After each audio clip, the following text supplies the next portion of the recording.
இசைப்புயல் A.R.. ரகுமானும் அவரது மனைவி சாய்ரா பானுவும் விவாகரத்து பெறுவதாக அறிவித்ததிலிருந்து அது பெரும் அதிர்ச்சியையும் அதற்கான காரணம் என்ன என்ற கேள்வியையும் பலருக்கும் ஏற்படுத்தியது. இந்நிலையில் பிரபல பத்திரிகையாளர் பைல்வான் ரங்கநாதன் இந்த விவாகரத்து குறித்து குறிப்பிடத்தக்க சில விஷயங்களை பேசியிருக்கிறார். அதில் ஏ.ஆர். ரகுமானுக்கு நடந்த திருமணம் வீட்டில் பார்த்து செய்யப்பட்ட அரேஞ்ச்டு மேரேஜ் என்றுதான் எல்லோரும் நினைப்பீர்கள். ஆனால் அவருக்கு நடந்ததும் காதல் திருமணம் தான். ரகுமானை பொறுத்தவரை எந்த சர்ச்சையிலும் கிசுகிசுவிலும் சிக்காதவர். இப்போது அவருக்கு விவாகரத்து என்பது எல்லோருக்கும் உச்சகட்ட அதிர்ச்சியாகத்தான் இருக்கிறது.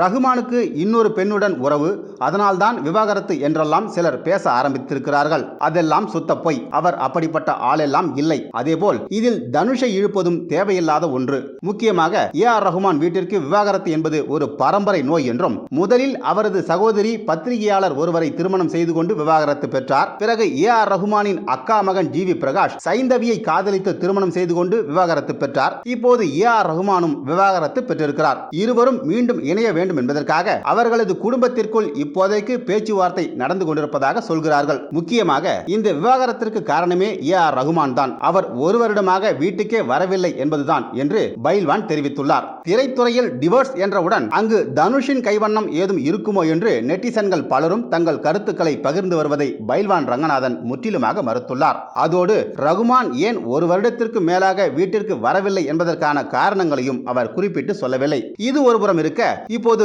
கிரே டிவோர்ஸ் என்ற வார்த்தையும் பிரபலமாகி வருகின்றது. அது என்ன கிரே டிவோர்ஸ் என்று பார்க்க போனால், 30-40 வருடங்கள் ஒன்றாக வாழ்ந்துவிட்டு எல்லா ஆட்டங்களையும் ஆடிவிட்டு தலைமுடி நரைத்த பின்பு கருத்து வேறுபாடு என்று சொல்லி பிரிவதற்கு பெயர்தான் கிரே டிவோர்ஸ் என்கிறார்கள்.